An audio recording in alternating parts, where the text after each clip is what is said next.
دیکھیں ہونا تو یہ چاہیے کہ ویکسین فری آف کاسٹ ہونی چاہیے، اور جو آپ نے پرائیویٹ لوگوں کو منگوانے کی اجازت دی، وہ اگر کوئی ریٹ رکھ رہے ہیں، اور آڈیو بہت بعض زیادہ ہے۔ اسپتال بعض پرائیویٹ ہاسپٹلز ہیں جو سمجھتے ہیں کچھ لوگ کہ وہ لائن میں لگے بغیر کروا سکتے ہیں کام، ان کے لیے ٹھیک ہے، لیکن سرکار نہیں بنا سکتی ہماری یہ۔ دیکھیں سرکار کا کام تو نہیں ہے نا کہ ہر چیز کرے، اس کا کام ہے سہولتیں دینا۔ آج سے 70 سالوں میں کس نے ہمارے لیے بہتر کی؟ غلام محمد کا دور گزرا، اسکندر مرزا آ گئے، اسکندر مرزا نے جو جس حال پہ ملک کو پہنچایا وہ بھی اپنی مثال اسی دن نہیں ملتی۔ پھر اس کے بعد جتنے بھی ادوار ہیں، کس دور میں ہم نے کوشش کی؟ ایوب کے دور کو ہم مثالی نہیں کہتے، ایوب خان کو ہم ڈکٹیٹر کہتے ہیں، لیکن یہ بھی حقیقت ہے کہ ایوب کے دور میں بہت ساری چیزیں بہتر ہوئی تھیں، ڈاکٹر صاحب کارخانے لگے ہوئے۔ یہاں پر میں ایک چھوٹی سی بریک لوں گا، بریک کے بعد دوبارہ آتا ہوں، یہیں سے ہم کنٹینیو کریں گے۔ ناظرین ایک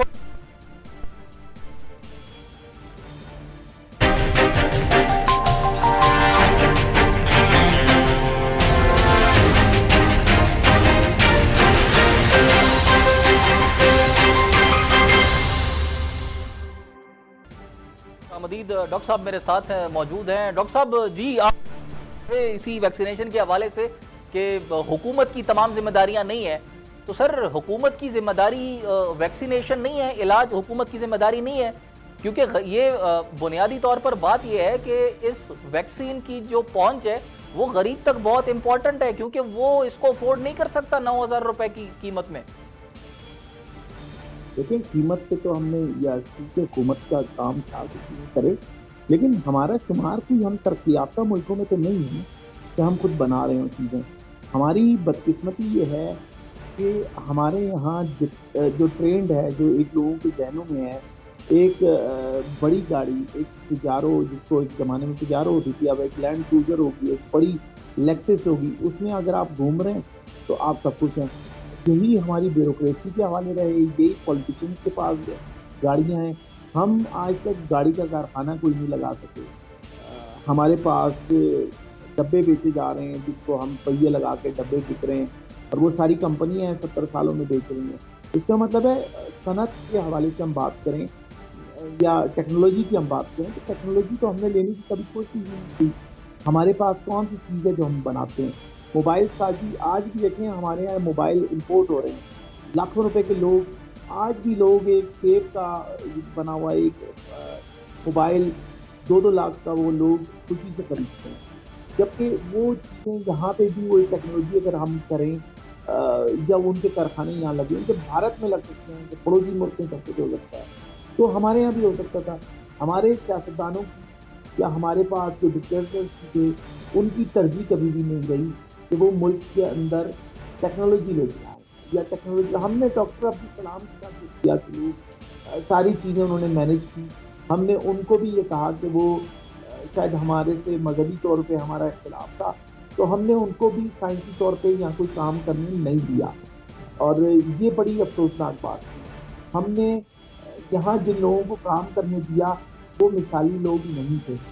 ہمارے پاس آپ دیکھ لیں پنجاب میں جب گردوں کا ہاسپٹل بنا تو ہمارے پاس کیسے کیسے اس شخص کو ذلیل کر کے بھگا دیا گیا۔ جو لوگ یہاں خدمت کرنا چاہتے ہیں ہم ان کو رہنے نہیں دیتے۔ ہمارے پاس گردوں کا کام ہو رہا تھا پنجاب میں بہترین، ہم نے اس کو ختم کر دیا کہ جی ان کی صاحب کی تنخواہ زیادہ ہے۔ یعنی کہ ہم کوئی اچھی چیز دیکھنا نہیں چاہتے۔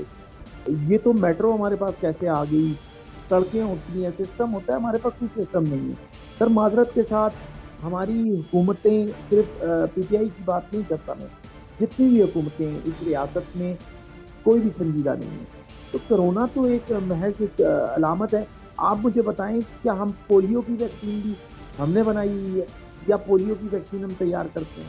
یہ بھی ہمیں سب باہر سے ملتی ہے تو ہم یہاں تقسیم کر رہے ہیں۔ حفاظتی ٹیکے کون سے ہم بناتے ہیں؟ حفاظتی ٹیکوں کی بھی ساری ڈاکٹر دنیا صاحب میں ہمارا پڑوسی ملک ہندوستان، اس کی اگر غربت کی شرح ہم دیکھیں یا جو نقصانات اس نے جو پچھلے سپیل میں اٹھائے ہیں کورونا کے، تو وہ کئی زیادہ ہیں ہم سے، ان کی پالیسیز اس حوالے سے بہت ویک رہی ہیں، لیکن وہ ملک خود ویکسین بنا رہا ہے، وہ ہم سے زیادہ مالدار تو نہیں ہے؟ سر دیکھیں اس ملک کی اگر تعداد کی بات کریں تو 1 ارب تعداد ہے، وہاں پہ افراد ہیں، ہمارے پاس 20 کروڑ ہیں، تو وہ تو ہمارا تو 5 گنا ہم سے بڑی ہے تعداد ان کی زیادہ ہے، ٹھیک ہے جی۔ لیکن وہاں یہ ہوا سلیکون ویلی ہے، وہاں دیکھیں اکنامک کی ہم بات کریں تو وہاں پہ کیا نہیں ہے۔ ہمیں لگتا ہے جیسے ہم کہتے ہیں نا امریکہ ہمیں دکھاتا ہے ہالی ووڈ اور ساری دنیا کو اس نے لگایا ہوا ہے کہ جی امریکہ بس یہی کر رہا ہے۔ امریکہ کی پہچان بھی ہالی ووڈ تھوڑی ہے، بھارت کی پہچان بھی بالی ووڈ تھوڑی ہے۔ یہ تھوڑی ہے کہ وہاں کے شاہ رخ خان اور سلمان اور عامر کو آپ دیکھتے ہیں تو آپ کہتے ہیں کہ یہ بالی ووڈ ہے، یہ ہندوستان کا چہرہ ہے۔ سر ہندوستان کا چہرہ تو اس کی ٹیکنالوجی ہے، وہ جو لوگوں سے بنگلور ہو یا جو بھی جگہ ہوں وہ سب کچھ کر رہے ہیں نا۔ وہ آج تو بھارتی ناسا تک پہنچ گئے، کہاں نہیں پہنچے، وہ اپنے ملک کے ساتھ بڑے سنجیدہ ہیں اور وہ ٹیکنالوجی دیتے ہوئے خوشی محسوس کرتے ہیں، لاتے ہیں اپنے ملک میں وہاں کے لوگ۔ ہمارے لوگ تو ریٹائرڈ ہونے کے بعد چاہے سرکاری افسر ہوں یا کوئی بھی ہو، چاہے کاروباری شخص ہو یا دنیا کا کوئی بھی شخص ہو پاکستان میں، جب وہ فراغت ہوتی ہے 80-60 سال کا ہوتا ہے تو وہ امریکہ یورپ جا کے یا دبئی میں تو عام سی بات ہے وہ وہاں پہ سیٹل ہوتے ہیں، کیونکہ دبئی میں آپ سیٹل نہیں ہو سکتے، نیشنلٹی نہیں ملتی، ورنہ آدھا پاکستان دبئی میں بیٹھا ہوتا۔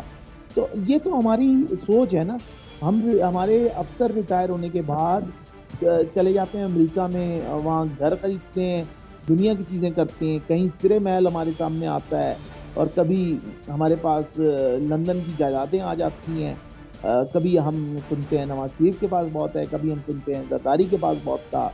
تو کہنے کا مقصد یہ وہ لوگ ہیں، سیاسی لوگوں کو تو ہم چلے کہہ دیتے ہیں، اس کے علاوہ ہر شخص نے ہی کمایا ہے اپنی وہ کیا کہتے ہیں حصہ بقدر جسہ، تو ٹیکنالوجی کی طرف کون توجہ دے گا؟ آج بھی کسی کا انٹرسٹ نہیں ہے۔ ڈاکٹر صاحب آپ نہیں سمجھتے کہ ویکسین جو ہے وہ شہریوں کو مفت لگنی چاہیے، جو کہ ہر شہری کا بنیادی حق ہے بطور پاکستانی شہری؟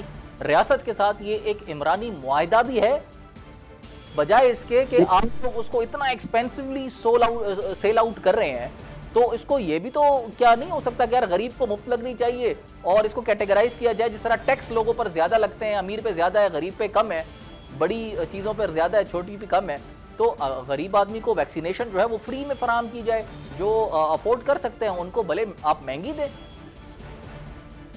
دیکھیں بات بھی ہو رہی ہے کہ پرائیویٹ افورڈ کی اجازت اس لیے ہے کہ جو لوگ افورڈ کر سکتے ہیں مہنگی ان کو دی جائے، اور باقی لوگوں کے لیے عام آدمی کے لیے تو شاید چیزیں مختلف ہونی چاہیے، لیکن ایسا نہیں ہے۔ ہمیں اس ویکسین کو جو اگر کامیاب ہو گئی تھی، ہمیں اس کی ٹیکنالوجی لینی چاہیے تھی، اس کا فارمولہ منگا کے یہاں پہ ہم گورنمنٹ سیکٹر میں کرتے یا پرائیویٹ سیکٹر میں کرتے، ہم کر سکتے تھے اگر ہم کرنا چاہتے، لیکن ہم نے نہیں کیا۔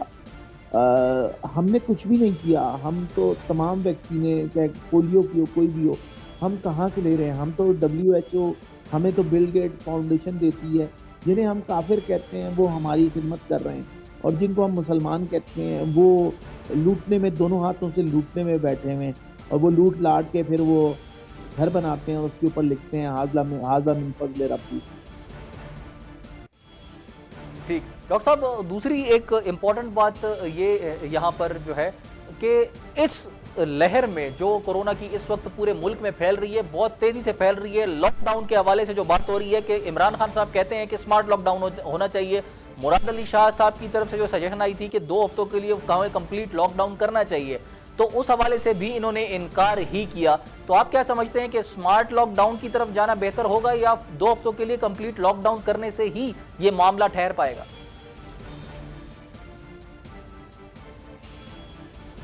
تو مجھے لگتا ہے کہ ہم شاید کمپلیٹ لاک ڈاؤن کی طرف جائیں گے، بے شک ابھی نہ جائیں، ہمارے یہاں تعداد اگر بڑھ گئی تو ہمیں جانا پڑے گا، لیکن جس طرح کی تعداد بڑھ رہی ہے اس سے یہ فیصلہ ہمیں کرنے میں آج یا کل ہم نے کرنا ہے فیصلہ، ہم نے لاک ڈاؤن پہ جانا ہے، اور شاید رمضان میں ایسا ہو 15 دن ہو یا 20-25 دن ہو، لیکن میں پھر وہی کہوں گا کہ پچھلے برس بھی ہم نے یہ بات کئی بار کر چکے کہ رمضان کو ہمیں سادگی سے منانا چاہیے، بالکل سادہ جتنا ہم کر سکتے ہیں ہمیں کرنا چاہیے، بازاروں میں رش نہیں ہونا چاہیے، جس طرح بھی چیزیں ہیں، تو ہم اس لہر کو ہم کنٹرول کر سکیں گے۔ کیونکہ رمضان وہ دن ہے، اور 10 دن تو اتنا مسئلہ ہوتا بھی نہیں ہے 10 دنوں میں. پھر یہ کہ ہم نے سنیما بند کیے، سب کیے، تو پھر ہم رمضان میں یا ابھی مساجد میں جس طرح پہلے ہم نے کرونا میں ڈسٹینس رکھا ہے وہ ہم کر پائیں گے؟ شاید پاکستان کے مولوی حضرات اس چیز کو قبول نہیں کریں گے. حالانکہ اگر آپ خانہ کعبہ دیکھیں، روزانہ آپ دیکھیں لائیو ہمارے پاس ٹی وی چینلوں پہ آتا ہے، وہاں کے حالات دیکھیں کہ وہاں کتنا ڈسٹینس ہے. جب خانہ کعبہ میں ہو رہا ہے تو پھر ہمیں کیا مسئلہ ہے کہ ہم اپنی مسجدوں میں نہیں کر سکتے یہ؟ سر بات پھر مساجد پہ آ گئی. ہمیں کورونا کے وقت مساجد ہی کی طرف ہمارا کیوں رک جاتا ہے؟ ہم یہ بات ہی کیوں کرتے ہیں کہ یار مساجد والے جو ہیں یا مولانا حضرات جو ہیں وہ اس پر عمل نہیں کر رہے؟ جب بات پریڈ کی ہوتی ہے تو پریڈ اسی شان و شوکت سے ماشاءاللہ ہو رہی ہے. ساتھ میں اگر ہم بات کریں جو اجلاس ہو رہے ہیں وہ اسی طریقے سے ہو رہے ہیں. وہاں پر جو پریس کانفرنسز ہو رہی ہیں وہاں پر کوئی ایس او پیز کا عمل نہیں جو ہے نا ان کو فالو نہیں کیا جا رہا. تو آخر یہ جو ہے سارا جو معاملہ ہے وہ مولانا حضرات پر ہی کیوں ڈال دیا جاتا ہے؟ نہیں، صرف مولانا حضرات سے تو نہیں ڈالا گیا، یہ چیز چرچز مندروں پہ بھی ہے. پورے بھارت کے کیا مندر بند نہیں ہوئے؟ سوال یہ پیدا ہوتا ہے. مندروں میں بھی ہوا ہے، پورے بھارت میں یہ کیا ہے. یورپ امریکہ نے اپنے چرچ بند کیے ہیں. اور اگر آپ کو یاد ہو، پتہ نہیں آپ نے وہ دیکھا ٹویٹر کے ٹرینڈ، وہ دیکھے نہیں دیکھے وہ تصویریں جن میں ٹرمپ کو تو یہ کہا گیا کہ یہ شیطان کا اعلی کار ہے جو چرچ بند کر رہا ہے. تو یہ تو پوری دنیا میں ہوا ہے. اگر سیناگوگ بھی بند ہوئے ہیں، دنیا کی کون سا مذہبی ادارہ ہے، عبادت گاہ ہے جو بند نہیں ہوئی؟ یہ تو سب جگہ ہوا ہے سوائے پاکستان کے. حتیٰ کہ مڈل ایسٹ بھی آپ کے سامنے ہے، خانہ کعبہ کے لیکن ڈاکٹر حالات صاحب آپ پاکستان نے سمارٹ لاک ڈاؤن کی پالیسی اختیار کی اور اس کی پوری دنیا متعارف ہے. اور اس کے اگر کمپیریزن کیا جائے باقی ممالک کے ساتھ تو ہماری جو نقصان کی شرح ہے وہ قدرے بہتر ہے قدرے کم ہے. یہ ہم اسے اتفاق کہہ سکتے ہیں. ہم نے تو کچھ بھی ایسی کوشش نہیں کی. اور اسمارٹ لاک ڈاؤن کیا آپ کہہ رہے ہیں پریس کانفرنس ہو رہی ہیں تو نہیں ہونی چاہیے اس طریقے سے. اس کا یہ مطلب تو نہیں ہے نا کہ ہم کہیں کہ وہ سب کر رہے ہیں. حکومت میں بھی دیکھنا پڑے گا. پھر یہ کہ ہر شہر میں ایک ڈی سی ہے، اس ڈی سی کے پاس ایک لینڈ کروزر ہے، لیکن وہاں کے ڈی ایچ او آفس کے پاس ایک پرانی سی پوٹوہار ہوگی جو ڈی ایچ او گھوم رہا ہوگا، یا ایک پرانی سی گاڑی میں وہ ہوگا. جبکہ آپ کو اب اندازہ ہوتا ہے کہ ہیلتھ کتنا اہم ہے. ہیلتھ کے لوگوں کے پاس گاڑیاں نہیں ہیں پراپر. پورے ملک کا یہ حال ہے، میں کسی ایک جگہ کی بات نہیں کرتا. ایون کہ بیسک ہیلتھ یونٹ جو پورے پاکستان میں ہیں ان کے حالات اچھے نہیں ہیں. وہ 2 بجے بند ہو جاتے ہیں بیسک ہیلتھ یونٹ. ان کے ٹائم بڑھ جانے چاہیے. جہاں ہم اسپتال نہیں بنا سکتے تو ہمیں ان کے 2 کی بجائے شام 6 7 8 بجے تک بیسک ہیلتھ یونٹ بھی کھولنے چاہیے. صبح 8 بجے سے لے کے رات 8، 12 گھنٹے ڈیوٹی ہونی چاہیے بیسک ہیلتھ یونٹ، یا ڈبل شفٹیں ہونی چاہیے. اچھا ڈاکٹر صاحب ایک یہاں پر میں آپ کو انٹرپٹ کروں گا. اطلاعات یہ ہے کہ کروڑوں کی تعداد میں جو کرونا ویکسین کی کھیپ ہیں وہ لا کر پرائیویٹ سیکٹر والوں نے پاکستان کے اندر سٹور کی ہیں. مطلب اس کا یہی ہے جس طرح ہم پہلے ذخیرہ اندوزی دیکھتے رہے ہیں کہ پاکستان میں کبھی جو ہے چاول کا ذخیرہ ہو رہا ہے، کبھی آٹے کا ہو رہا ہے، تو یہاں پر اب ویکسین کی بھی سٹوریج شروع ہو گئی ہے. تو آپ کیا سمجھتے ہیں یہ کیا حکومت کے نالج میں نہیں ہے، یا حکومت ان کے خلاف کارروائی نہیں کر رہی، یا آئندہ دنوں میں کرے گی؟ اس کا تعلق جو ہے ایمان سے ہے. ذخیرہ اندوزی کو ہم بات کریں، اس کا مطلب ہے یہ لوگ جو کام کر رہے ہیں ان کا اسلام سے کوئی تعلق نہیں ہے. وہ اسلام کے دائرے میں، میں کوئی مولوی نہیں ہوں، میں کوئی مفتی نہیں ہوں، لیکن مجھے لگتا ہے کہ جو ان حالات میں بھی لوگوں کی، یہ تو وہی والی بات ہے کہ گدوں کی طرح لاشوں پہ ٹوٹ پڑتے ہیں، انتظار کرتے ہیں کہ کب اس کی روح نکلے گی اور ہم گد کی طرح بدن کو نوچیں گے. ایسے ہی وہ لوگ ہیں جو اسلام کو بدنام کرنے کا باعث ہے. ان کا اسلام سے کوئی تعلق نہیں ہے. اگر مجھ سے، میں کوئی مفتی نہیں ہوں لیکن میری ایک ذاتی رائے ہے کہ یہ میں ان کو مسلمان بھی نہیں سمجھتا ایسے لوگوں کو کہ جو اتنے کروشل ٹائم پہ اس طرح سے یہ حرکتیں کر رہے ہیں کہ محض اپنی اسٹوریج کر رہے ہیں کرونا کی ویکسین کی. بلکہ پورے ملک میں وہ تمام افراد، وہ سیاسی لوگ ہی ہوں چاہے کاروباری ہوں، انہوں نے ایک برس میں کتنے لوگوں کی مالی مدد کی، سفید پوشوں کی. کتنے لوگ تھے جن کے 10 10 پلازے تھے، انہوں نے اپنی پلازوں میں لوگوں کے مشکل حالات میں ان کے کرائے معاف کیے یا کرائے کم کر دیے یا کرائے چھوڑ دیے. کسی میں کتنے لوگ ہوں گے, گنتی کے کچھ لوگ ہوں گے. پورے ملک میں دکاندار حضرات پھنس چکے ہیں, کاروبار کی حالت بری ہے, لیکن جو پلازوں کے مالک ہیں وہ ان کے ذہن میں کچھ بھی نہیں آتا. وہ اگر مہینے میں 10 لاکھ کماتے تھے, 20 لاکھ کماتے تھے, تو ان کو ابھی بھی وہی چاہیے, وہ خسارہ کرنے کو تیار نہیں ہے. تو جب تک ایسی سوچ رہے گی, ایک ایسا نہیں ڈاکٹر ملک صاحب, جو اس کا اسلام کے نام تعلق پہ تو ایمان سے ہے بالکل, لیکن قانونی طور پر بھی یہ غلط ہے اور لیگل ایکشن ان کے اگینسٹ آبویسلی ہے. قانون ہے, ادارے ہیں, تو وہ اس کے خلاف ایکشن کیوں نہیں کر رہے ہیں آپ کی نظر میں, یا ان کی نالج میں یہ نہیں ہے؟ یہ تو ممکن نہیں ہے نا کہ ان کو پتہ ہی نہیں ہے ایسا ہو رہا ہے, جب مجھے اور آپ کو پتہ ہے. سر دیکھیں, مجھے آپ کو کیا نہیں پتا کون سی چیز ہے جو اس پاکستان میں نہیں ہو رہی. پاکستان اسلام کے نام پہ اگر بنا تھا تو یہاں پہ وہ تمام چیزیں ہونی چاہیے. لوگوں کو اسلام کے مطابق زندگی بسر کرنی چاہیے. کاروبار کی لین دین بھی ویسی نہیں ہے ہماری. ہمارے پاس کوئی بھی چیز اچھی نہیں ہے. ہم ہر طرح کی بے ایمانی کرتے ہیں. بے ایمانی کا مطلب ہی یہی ہے کہ ہمارے پاس ایمان نہیں ہے. تو اس کا مطلب ہے پاکستان میں لوگوں کو ایمان موجود ہی نہیں ہے. کمزور تو بہت دور کی بات ہے.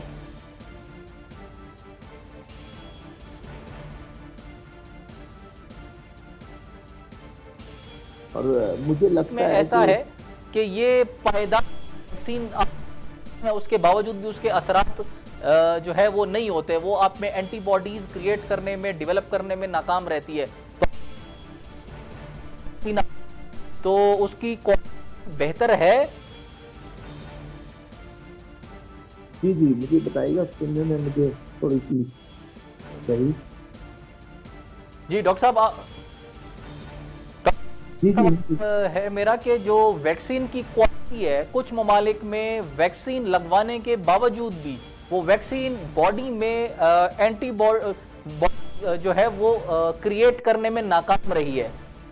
تو کیا جو ویکسین لگائی جا رہی ہے وہ اچھے معیار کی ہے, یا پاکستان کو یہاں پر بھی چونا لگایا جا رہا ہے؟ سر اس کا فیصلہ تو جو امپورٹرز ہیں یا جو ہمارے محکمہ ہے جو دواؤں کی اجازت دیتا ہے, یہ اس کی ذمہ داری ہے نا کہ ہمارے پاس میک چیز شور صحیح آ کرائیں رہی کہ ہے ہمارے نہیں. پاس بہتر کوالٹی آئے. جی بالکل. ایون کہ ڈریپ کا محکمہ ہے جو ڈرگ اتھارٹی ہے, اس کا کام ہے وہ دیکھیں. وزارت ہیلتھ ہے, صحت وزارت ہے, ہیلتھ منسٹری ہے, یہ پھر وزیر صحت اپنے صوبوں میں, قوم میں, وفاق میں ہم نے کس لیے رکھے ہیں. اگر اس کی چیزیں اور میرے خیال میں ہر دوائی کے ٹینڈر ہوتے ہیں, ہمیں وہاں سے تھوڑی سی مہنگی لے لینی چاہیے, اور اگر ہم ایسا نہیں کر رہے تو پھر اس ملک کا تو ویسے بھی اللہ ہی آپ. اور نہ جانے کیوں مجھے اسکندر مرزا کیوں یاد آتے ہیں بار بار. غلام محمد کے بعد جب وہ آئے اور جو انہوں نے راستے کھولے ایوب کے لیے, اور وہ ایک ساری پاکستان کی تو ابتدائی ویسے ہو گئی نا, تو ہم کیسے ہم بہتر ہوتے ہیں. ہم نے کوئی چیز نہیں لگائی, ہم ایک موبائل کا کارخانہ نہیں لگا سکتے, وہ تک ہم امپورٹ کر رہے ہیں. تو موبائل بھی مہنگے موبائل جس کے پاس مہنگے پیسے وہ لے سکتا ہے, وہ پھر بسوں کے ہارن پہ گزارا کرے, اس کی موبائل کی رنگ ٹون کو نہیں چلائی. ڈاکٹر صاحب, تیسری لہر کی بات ہو گئی. اب پہلے کورونا کی ایک لہر آئی, پھر دوسری لہر آئی, ابھی تیسری لہر, اور سب سے خطرناک لہر جو ہے وہ کنسیڈر ہو رہی ہے. اس میں سمپٹمز کے حوالے سے بھی جو ہے یہ کہ بعض اوقات یہ سمپٹمز بتائے بغیر آپ پر اٹیک کرتی ہے, آپ کو جب بالکل جکڑ لیتی ہے باڈی کو, اس کے بعد آپ کو پتہ چلتا ہے. ڈاکٹر صاحب, آپ کیا سمجھتے ہیں کہ کیا یہ کورونا کا آخری اسپیل ہے, یا اس کے بعد چوتھی, پانچویں اور پھر چھٹی اسپیلز آنے کے بھی خطرات ہیں؟ دیکھیں, بنیادی جو میں نے تھوڑی سی سائنس کی ہے, مائکرو بایولوجی, میں تو زمانے کی جانتا ہوں کہ بیکٹیریل انفیکشن کو تو آپ کنٹرول کر لیتے ہیں, لیکن وائرس جو ہے کیونکہ وہ مرتا نہیں ہے, تو وہ وقتی طور پہ جس کو کہتے ہیں کہ وہ پابندگی کی حالت میں چلا جاتا ہے. تو وائرس کے ساتھ ہم کیا لڑیں گے, بات یہ ہے. اور یہ تو سائنس کے پاس کیا علاج ہے, اور ہمیں یہ بھی کہنا پڑتا ہے کہ سائنس جو بتائے گی وہ ہمارے پاس یورپ اور امریکہ لیبارٹریز ہوں گی، وہ لوگ ہوں گے. آپ دیکھیں نا جرمنی میں جب چانسلر تھی وہ خاتون وہ پیچھے تھی، انہوں نے ان سائنٹسٹ کو بھی آگے کیا کہ موسم انسانیت اس ملک کے اس دور میں آپ لوگ ہیں جنہوں نے لوگوں کو بچایا ہے. اور انہوں نے یعنی کہ وہاں کے چانسلر یا وہاں کے ملک کی سربراہ یہ 2 قدم پیچھے ہو گئی کہ ان کے برابر چلنا بھی انہوں نے گوارا نہیں کیا. اور ہمارے ملک میں تو سائنسدان تو ہوتے ہی نہیں ہے، اور جو ہیں بھی ان کو ہم کیسے کہیں کہ سائنسدان ہے. ہمارے پاس پارکوں ہمارے پاس محکمے 25 بنے ہوئے لیکن کام ہوتے ہیں. اور ملک کا بجٹ بھی سارا جا رہا ہے اور ٹیکسوں پہ ٹیکس لگے جا رہے ہیں، غریب مر رہا ہے. ہم کچھ کر ہی نہیں پا رہے. اور رہ گئی بات یہ معاہدہ عمرانی، آپ نے شروع میں کہا تھا سر، معاہدہ عمرانی کو ہم روسوں کے ساتھ جس طرح جوڑتے ہیں اور جو اس کی بنیاد ہے وہ میں پھر دوہرا دیتا ہوں کہ کچھ لوگ جمع ہوئے اور انہوں نے ایک شخص کو قبیلے کا سردار مقرر کیا اور انہوں نے اس کو حقوق دے دیے کہ وہ فیصلے کرے گا. اور اس شخص نے وہ ریاست کی ابتدا ہے، یعنی کہ ہم نے ریاست کو حقوق اور فرائض کے درمیان بانٹا. ہمارے بطور شہری فرائض بھی ہیں اور حقوق بھی ہیں، اور ریاست کے بھی کچھ حقوق ہیں اور فرائض ہیں. تو ریاست کا فرض ہے کہ وہ حفاظت کرے گی اپنے لوگوں کی. معاشرہ ایسے تشکیل پاتا ہے. پھر اس میں ایک ریاست کے ساتھ اگلی جانب بڑھیں تو فلاحی ریاست کی بات آتی ہے، ویلفیئر اسٹیٹ، جو کہ دنیا میں 2-4 ہی ہیں، کوئی ایسا ہے نہیں. یورپ میں بھی آپ دیکھ لیں، لندن کی بھی آپ حالت دیکھ لیں، انگلینڈ کی بات کریں. یہ تو بھلا ہو جو مارکسزم آ گیا کارل مارکس کے بعد سوشلزم کی وجہ سے یورپ نے اپنے لوگوں کو بہتر سہولتیں دینے کا سوچا تاکہ اس کے اثرات سوشلزم کو ختم کرے. تو وہ تھوڑی سی چیزیں بہتر ہوئی. ہمارے پاس دیکھیں ہیلتھ سیکٹر میں خیبر کے اندر تو آپ کا شناختی کارڈ نمبر ہی آپ کا ہیلتھ کارڈ ہے، آپ کنفرم کر لیتے بنا ہوا ہے. تو ڈاکٹر صاحب یہاں پر ایک اور اہم بات کہ ایجوکیشن انسٹیٹیوشنز جو ہیں پاکستان میں پچھلے سال سے یہ معاملہ دیکھنے میں آ رہا ہے، لاک ڈاؤن پھر سمارٹ لاک ڈاؤن، تو تعلیمی ادارے بہت متاثر ہوئے ہیں، تعلیم بہت متاثر ہوئی ہے. اس کے ساتھ جو امپلائیز ہیں، جو پرائیویٹ سیکٹر کے امپلائیز ہیں، ان کو ظاہر ہے اس حوالے سے یہ مسائل بڑے ان کو درپیش آئے ہیں کہ بھئی ٹیچرز کو تنخواہیں نہیں مل رہی ہیں. تو اب دوبارہ آیا ہے، وہاں پر جو پرائیویٹ اسکول ایسوسی ایشن کے صدر ہیں ان کا یہ کہنا ہے کہ نہیں یہ جی ظلم ہو رہا ہے، غلط ہو رہا ہے. تو آپ سمجھتے ہیں کہ جو ایجوکیشن میں ہمارا لاس ہو رہا ہے، غربت تو سر ایک جگہ ہے، وہ تو ایک قابل اس پر بحث ہو رہی ہے، لیکن جو ہمارا ایجوکیشن کو لاس ہو رہا ہے، جو نقصان ہو رہا ہے، کیا وہ ہم ریکور کر پائیں گے؟ دیکھیں 1 برس سے ہم حالت خانہ جنگی نہیں، حالت جنگی ہے. میں تو اس کو تیسری عالمی جنگ سمجھتا ہوں جس میں ایک جراثیم نے پوری دنیا کو مفلوج کر دیا ہے. میں لفظ مفلوج استعمال کر رہا ہوں کہ وہ ساری دنیا حرکت کے قابل نہیں رہی. تو ہم یہ سوچیں کہ تعلیم چل پائے گی، آن لائن سسٹم بہتر ہے نہیں ہے، یہ سب باتیں تب اچھی لگتی ہیں نارمل حالات میں. اس وقت حالات ایسے نہیں ہیں. 1 برس میں اگر ہم یونیورسٹیوں کی بات کریں تو 2 سیمسٹر گزر چکے ہیں، تیسرا سیمسٹر ہے یہ چل رہا، یعنی کہ 1.5 برس ہونے کو آ رہا ہے. دوسری جانب سرکاری یا پرائیویٹ اسکولوں کی بات کریں تو وہاں بھی 1 کلاس بچوں نے جس طرح پڑھی ہے ہمارے سامنے. لیکن آپ سوچیں کہ ہم سب زندہ ہیں، ہم سب نے سروائیو کیا ہے. ایسے سوچیں گے جب ہم تو ہمیں لگے گا کہ ہمارے اسکول ٹھیک چل رہے ہیں، ہمارے پاس تعلیم آن لائن ہے وہ ٹھیک چل رہی ہے. ہمارے پاس دنیا میں ہم اگر زندہ ہے پوری دنیا کے انسان تو اس حالت میں جو کچھ ہو رہا ہے وہ بہتر ہو رہا ہے. ہم جب یہ نارمل حالت سے ہم کمپیریزن کرتے ہیں، موازنہ کرتے ہیں تو ہمیں یہ سب برا لگتا ہے. تو ہمیں اس سے موازنہ نہیں کرنا چاہیے. یہ عام حالات نہیں ہیں، یہ حالات بالکل مختلف ہیں. یہ جنگی حالات ہیں، یہ ورلڈ وار 3 کو اگر آپ سمجھیں، لیکن یہ وہ جنگ ہے جو ہم جراثیم سے لڑ رہے ہیں. یہ وہ جنگ ہے جو ہم ہالی ووڈ کی فلموں میں دیکھتے ہیں کہ ایک دم سے کچھ ہوتا ہے اور ساری دنیا متاثر ہو جاتی ہے. تو ایسے حالات میں ہمیں بہت سی چیزوں میں کمپرومائز کرنا ہے. اور محض ہم مساجد بند نہیں کر رہے، ہم نے مندر بند کیے، ہم نے پوری دنیا نے سب کچھ بند کیا. لیکن پاکستان میں کوئی بھی شخص، کوئی سیاستدان ہو یا جو بھی ہو، ہم عام لوگ ہیں، ہمیں ہر چیز بری لگتی ہے. ہمیں یہ نہیں سوچنا کہ ہم مسجد جائیں گے، ہم بازار جائیں گے. دیکھیں بازاروں میں بھی اس طرح سے پابندی ہونی چاہیے، وہ پریس کانفرنسوں میں بھی ہونی چاہیے، سیاسی لوگوں کو بھی نہیں اس طرح ملنا چاہیے. شادی بیاہ کی تقریبات سادگی سے ہونی چاہیے، اور یہی ڈاکٹر اسلام صاحب کا بن گئے ہیں، شادی بیاہ کے حوالے سے بن گئے ہیں، مارکیٹوں کے حوالے سے بن گئے ہیں، اسمارٹ لاک ڈاؤن کے حوالے سے کہ ماسک پہننا ہے نہیں کرنا ہے. سر امپلیمنٹیشن کہیں ہوتی ہوئی نظر نہیں آ رہی ہے. امپلیمنٹ کون کروائے گا؟ چلیں عوام نے تو نہیں کرنا. اب یہ تو اس کا یہ مطلب تو نہیں ہے کہ ریاست بیٹھ جائے کہ نہیں یار یہ نہیں کر رہے ہیں، ان کی ذمہ داری بنتی ہے، پڑھے لکھے لوگ نہیں کر رہے تو ہم کیا کریں. ریاست کی رسپانسبلٹی ہے کہ وہ امپلیمنٹیشن کروائے. تو یہاں پر آپ ریاست کو فیل ہوتا ہوا نہیں دیکھتے ہیں؟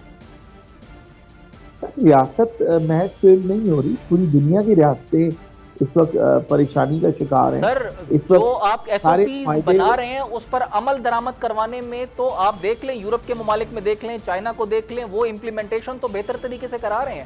ہمارے یہاں امپلیمنٹیشن نہیں ہو رہی. سر دیکھیں وہاں انسان جو وہاں جو بستے ہیں وہ آرگنائز لوگ ہیں.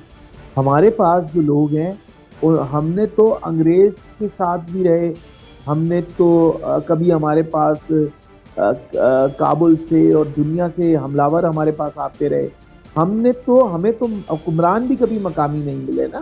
ہم نے تو انگریز سے پہلے بھی کبھی کوئی اٹھ کے آتا تھا، کوئی لوٹ کے چلا جاتا تھا. عوام کو تو ہمیشہ حکومت سے نفرت رہی ہے. یہ میں آپ کو بڑی دلچسپ بات کہہ رہا ہوں کہ یہاں ہندوستان میں بر صغیر میں لوگوں کی جو سوچ ہے صدیوں میں وہ یہ بنی کہ یہاں پہ کوئی آئے گا اور وہ لوٹ کے ہمیں چلا جائے گا. اور یہ ہوتا رہا. کتنے ترک حکمران ہم لفظ ترک استعمال کرتے ہیں، غوری سے لے کے عبدالی اور پتہ نہیں کون کون تھے، وہ سب یہاں آتے تھے. وہ دہلی کا تخت لوٹتے تھے، لاہور میں آ کے وہ لوٹ مار کرتے تھے. انہوں نے کیا نہیں کیا. حتیٰ کہ کشمیر میں بھی جب یہ 48 میں گئے قبائلی علاقوں سے تو وہ بازار لوٹ لیے انہوں نے، پورے لاہور کے بازار لوٹے گئے. تو یہ تو صدیوں سے ہوتا آیا ہے کہ یہاں پہ بر صغیر اس چیز کا شکار رہا ہے غیر ٹھیک مقامی ٹھیک حکمرانوں کا. ڈاکٹر صاحب براڈ اس شیٹ کے لیے حوالے سے آج وزیر یہ اعظم عمران خان صاحب کی صدارت میں جو ہے کابینہ کا اجلاس بلایا گیا، اس میں براڈ شیٹ کے حوالے سے بات کی گئی اور یہ کہا گیا کہ اس جو رپورٹ ہے وہ عوام کے سامنے لے کر آئی جائے، پبلک کی جائے. اس پر ہم گفتگو کریں گے، ایک چھوٹی سی بریک لیں گے، بریک کے بعد دوبارہ آتے ہیں.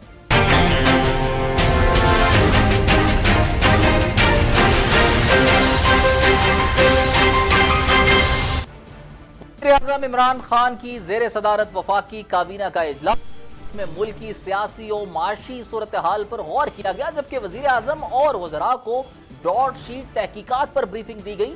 وفاقی کابینہ نے Broadsheet commission report public کرنے کا فیصلہ کر لیا. اس موقع وزیر اعظم عمران خان نے کہا کہ براڈ شیٹ کی تحقیقات عوام کے سامنے آنی چاہیے. یہ بات یاد رکھنا بہت ہی ضروری ہے کہ جسٹس ریٹائرڈ عظمت سعید شیخ کی سربراہی میں قائم براڈ شیٹ کمیشن کی رپورٹ میں براڈ شیٹ کمپنی کو $15 لاکھ کی ادائیگی کا ریکارڈ غائب ہونے کا انکشاف کیا گیا. رپورٹ میں یہ کہا گیا تھا کہ براڈ شیٹ کمپنی کی $15 لاکھ رقم کی غلط ادائیگی کی گئی ہے. غلط شخص کو ادائیگی ریاست پاکستان کے ساتھ دھوکہ ہے. ادائیگی کو صرف بے احتیاطی قرار نہیں دیا جا سکتا. رپورٹ کے مطابق وزارت خزانہ، وزارت قانون، اٹارنی جنرل آفس سے فائلیں چوری ہو گئیں، جبکہ پاکستان ہائی کمیشن لندن سے بھی ادائیگی کی فائل سے اندراج کا حصہ غائب ہو گیا. وفاقی کابینہ کے اجلاس کے بعد پریس کانفرنس کرتے ہوئے وفاقی وزیر فواد چودھری نے کہا کہ براڈ شیٹ کمیشن کی رپورٹ آج کابینہ میں پیش کی گئی. براڈ شیٹ معاملے پر 5 افراد کے خلاف کرمنل کارروائی کا فیصلہ کیا ہے. فواد چودھری نے یہ بھی کہا کہ احمر بلال، حسن ثاقب اور غلام رسول، عبد الباسط، شاہد علی بیگ ان تمام معاملات میں شامل ہیں. طارق فواد نے براڈ شیٹ کا معاملہ شروع کرایا، ان کے خلاف بھی کارروائی ہوگی. ان کا کہنا تھا کہ براڈ شیٹ کمیشن نے جو ہے وہ پورے اس معاملے میں ہم اس کو عوام کے سامنے لائیں گے اور یہ وزیر اعظم کی طرف سے ایک بہت ہی اہم اور امپورٹنٹ ایک کارروائی ہے. تو اس حوالے سے ڈاکٹر صاحب آپ کی کیا رائے ہے؟ ڈاکٹر صاحب میری ایک ذاتی رائے یہ ہے کہ آپ کرپشن پکڑنے چلے تھے سابق وزیر اعظم نواز شریف کی. وہاں پھر ہوا یہ کہ جو کرپشن دریافت کرنے گئے تھے ان کی اپنی کرپشن دریافت ہونا شروع ہو گئی. اگر وہ یہ کہیں کہ وہ کمیشن تھا، وہ لوگ تھے، وہ کمپنی تھی جس نے تحقیق کرنی تھی، وہ خود تحقیق اس کی اپنی تحقیق شروع ہو گئی، یہ حکومت کے لیے بھی کوئی اتنا اچھی علامت نہیں ہے. اور اس سے ایک چیز اور واضح آتی ہے کہ نواز شریف صاحب سرخرو ہو چکے ہیں.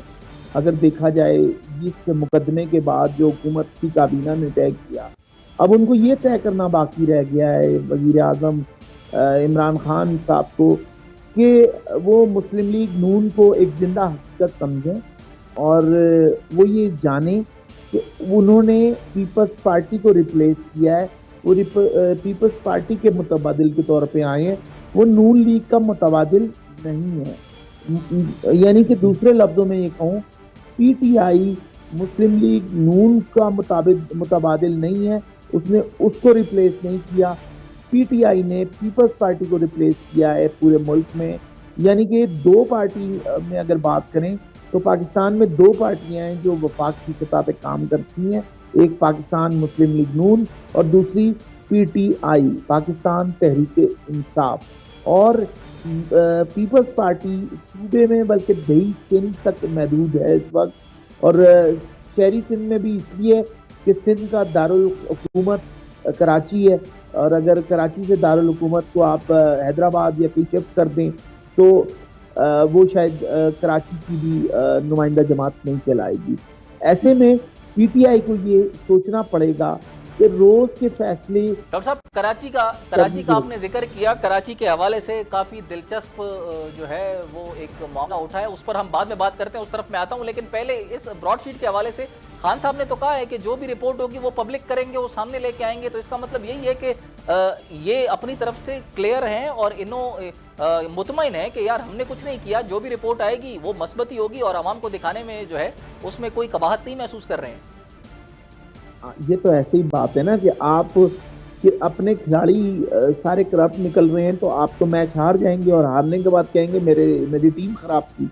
تو یہ تو بات نہ ہوئی نا. آپ کے لوگ کیوں خراب نکل رہے ہیں؟ آپ یہ کہتے ہیں کہ آپ کے لوگوں میں وہ تمام لوگ شامل ہیں جو پہلے پیپلز پارٹی میں شامل تھے، یا حماد اظہر ایک دن فیصلہ ہوتا ہے کہ وہ فلانی جگہ ہیں پھر دوسرے دن کہیں اور ہوتے ہیں.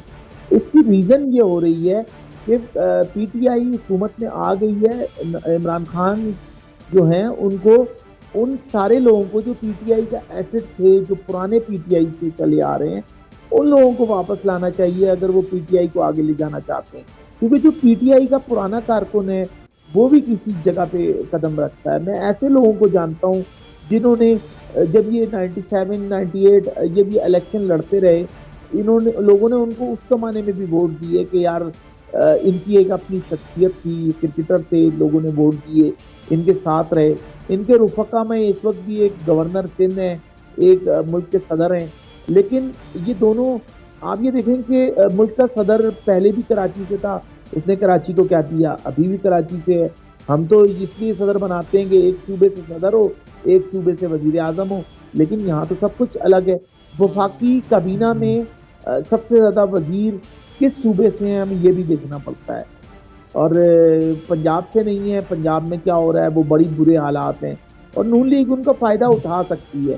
خاص طور پہ یہ بتائیے گا کہ وفاقی کابینہ میں جو حالیہ تبدیلیاں ہوئی ہیں یہ کوئی پہلی مرتبہ نہیں ہے، کوئی تیسری چوتھی مرتبہ جو ہے یہ بڑے لیول پہ اور جو ہے وہ تبدیلیاں کی گئی ہیں. تو آپ کیا سمجھتے ہیں کہ کیونکہ جس طرح میچ میں ہم دیکھتے ہیں کہ آخری اوور میں جو فیلڈنگ ہوتی ہے وہ انتہائی ٹف ہو جاتی ہے اور کپتان آخری دم تک، کیونکہ یہ جو تنقید عمران خان پہ کی جا رہی ہے میری نظر میں وہ جائز اس لیے نہیں ہے کیونکہ آخری دم تک آپ کھیلتے ہیں، فائٹ کرتے ہیں، اپنی فیلڈ چینج کرتے ہیں.